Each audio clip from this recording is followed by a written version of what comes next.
Ang Baksha, Edith at pati na rin ang Valentina, hindi na tayo magkukunwari pa na for some reason ngayon lang napansin, back to classics tayo. Eve Ruby is back online. Sobrang kunat din. Nakari nga ang naging sagot ng Fireflux Esports through damage hanggang sa tanker ng SRG. At ngayon na nga magsisimula na ang ating ALJ Match of the Day. Sino kaya ang unang makakakuha ng unang panalo sa seryeng ito? Sweep ba ang ating matutunghayan o tuloy-tuloy ang laban na to? Punta na tayo sa ating casters. Casters, kayo na to. Isa sa mga kaabang-abang na matchup ngayong MSC 2024. Ako po si Manjin Valdas, kasama si Renmar Santa Cruz. Fireflux, isa sa mga bida na matagal na nating nasubaybayan ng kwento, pero merong bagong bumubida sa mundo ng MLBB Esports. At ito ay walang iba, Renmar, kilala mo na, SRG from Malaysia. Yung spotlight ng mundo ay nasa team na ito, sa Giants. Mag-out na muna, sumubok lang mag-counter jungle. There is Laud. Habang si TNC ang makakuha dito ng turtle, pero si Stormy kumukumpas. Renmar 1-for-1. Yums and TNC down. Ito si TNC nakapagkuha ng turtle doon. Ay, pero si Alien, delikado dito na Pulado. Mahuli siya ni Cram. Okay, Cram time. Uma-out, Cram. Pulado, onting passive. At one hit na lang. Pero Sikis ay nandito. This time, Apex 47. Medyo makuna talaga. Stormy pops the void. Rosa is here. Shadow striking. Dash. Pero buhay pa rin si Stormy. TNC kakabuhay lang. Roll out. At mahuli pa si Stormy. AP Bren now. Falcons AP Bren. Eh, may hulog talaga. Okay, dash in this time para kay Rosa. Ultimate coming in! Si Rosa pa! Yung gumamit ng ulti ng Ling para makakuha ng kill!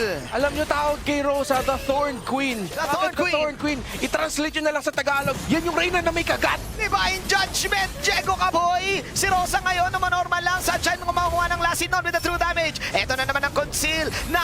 Knockback is real. Double kill. Sunshine gets... Kita ko nga naman ang item ni Innocent. Grabe. Pero ayun na naman, another Divine Judgment. Sabay, nakaw na penalty zone onto si Rosa ang magnanakaw noon. Ito na, Tempest of Blades. Nilabasan ni Sikis. 4 more blades. Actually, 2 blades pala nakuha niya. 3 blades. 4 blades. Tusok! At doon mo makikita yung chemistry na meron na Selangor Giants. Flux Esports, hindi na ganun ka-komportable yung pwesto nila sa mapa. We got this. We got this talaga. Ganoon ka komportable ang Selangor Giants sa isa't isa doon sa even trade na yun. Flicker out para kay Stormy. Inaabot siya ngayon ni TNC. Pops the ultimate na meron siya with the poison technique. But then again, nothing's gonna happen. Shatter in para kay Alien. Wala siyang tatamaan. Ako, Alien out of this world. First kill para kay Innocent. Nawala bigla yung momentum ng Fireflux. Flicker and Divine Judgment. Pero naka-immortality yan. Kaya laban na lang daw. Penalty zone counter go. Pero yun yung real world manipulation ni Stormy. Habang hinila na ngayon si Rosa. I'm offended. Rosa umarap. Dalawa Pulado. Shadow strike ka. Pero pinagkakalmot-kalmot siya ni Innocent. Basic ka to. Full bounce is real kay Sunshine. Normal. At isang hit ka na lang. Grabe, MPL Malaysia pa lang, ibang klase na yung confidence pinapakita ng dating gold laner ng TNC Pro Team dito sa Pinas. Ngayon naging kampiyon ng Malaysia at ngayon nakapag-triple kill sa sobrang taas na importante na skirmish. Dahil kung nanalo doon ang Fireflux Esports, pwede... Kakanta ka eh. Pero nag-turn around kasi nga 700 na ang kalamangan. Real world manipulation na naman. Super slow. Pero nagkaanakawan. Okay, Rosa nasa bandang likod. Pero true damage winning light wheel para kay Sunshine. Tempest of Blades out. Persay Keys. Primal Rat. Lord na lang ang target ng Fireflux. I-counter go pa ni Yums. Go ba dito ang side ng Selangor? Hindi na TNC last hit. Okay, nagkailaan na ngayon. Alien with a kill. Rosa, nandito din. Nothing's gonna happen. Pero dalawa mawawala dito sa sa SRG.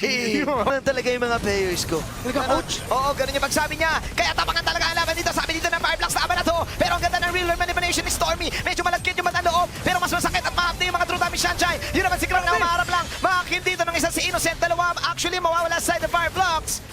As a team, SRG will manage to defend this. Pero magpupush na ng Sunshine. Sakit. Sakay, Oh my mag-ingat God. ka na, bossing, ha? Isang proc yun ha, Renmar. Oo. One Ay, proc. namaga! So 2 procs lang. Si Seikis dito ng passive. Sunshine. So that's si Rosa ha. Oo. Okay. Okay, dako si Apex Panginila. Nagkaunan sa ila dito. Real world manipulation. Ang ganda na pwestuhan.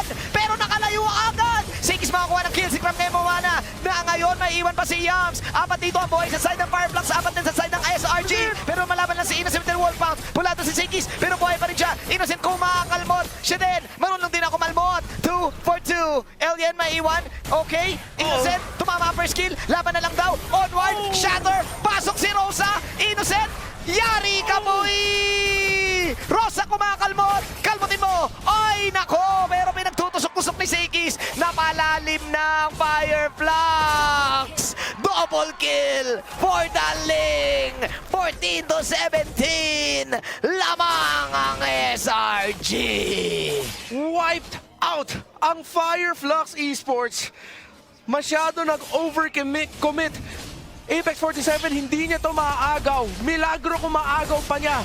At ang unang Lord ng laban ay mapupunta, ang pangalawang Lord ng laban ay mapupunta sa SRG. Meron siyang immortality, pwede niyang i-go. Nag-net ngayon si Innocent. Okay, si Innocent na nahila. Okay siya ngayon ang binabanatan. Sabay nag-zoom out ang camera. Pero sino makakuha ng Lord? This time, I think SRG. Pero tingnan natin, dahil tuloy-tuloy pa rin ang laban. Hero na lang daw ngayon ang side ng Fireflux. Yung Lord ay nag-march na sa baba. Pero nag-aabol si Alien dito. Si Stormy ang inaabol. Tatlo ang wala sa side. Fireflux sa gitna. Going to the STC replay, yung entry ni Cram sumakto din kaya hindi masyado kagad nakuha ng Fireflux si Innocent. May konting oras pa yung SRG para sila yung makakuha ng Lord. Pero that was great targeting and positioning for Apex 47. Yes. To go for Innocent at hindi in-expect na Innocent na nandun. Yung Kadja, huli ka ngayon! Apex 47! With a great divine judgment! Ay, TNG! Delikado to! Nasa loob, TNC penalty zone. Ako, oh no! Oh my glove, tingnan natin kung delikado nga ba yun. Nilaban na lang. I'm dito pero napakagandang ultimate ni Stormy. Pero binabanatan siya ni Alien. Alien kinulang yung damage output. TNC buhay pa rin. Wala si Cram. Kinulang yung damage ni Alien. Muntik pa si Stormy dun. Pare, it's a trap. It's a trap. Akala natin. Practice lang. Inalam lang natin kung nandun, pero mukhang nandun talaga. Mukhang lalaban nila si Alien dito at yun yung call. Kasi alam nila nagkabaluan na doon sa mga bottom side. Pero nasa loob sila ng real world manipulation. Ang komponent ng Fireflux, sumusubok sila mag-back. Sino sin ngayon mababanatan? Sino maiwan sa Apex 47? Si TNC naman. Pero nandun din. Meron siya immortality pero ang lagkit. Let's take it slow. So slow. Siya ay super slow. Super slow si TNC. At mukhang mawawala na rin siya. Sabi dito ni Innocent at ni Cram, teka TNC, team ko yun dati eh. Yari ka ngayon. 17-23, si Rosa pa maiwan. Rosa! Si Rosa ang naaurahan. Maiwan pa si Apex. Mukhang nag-audition dito. Redmar ang Fireflux. Apex may immortality pero wala nang pake dito yung mga kalaban. Habang si Stormy, bumanat pa ang lagkit pare. And the balls! And the balls! Oh my God! SRG 10 100 para sa SRG. Sila ang makakakuha ng game number 1.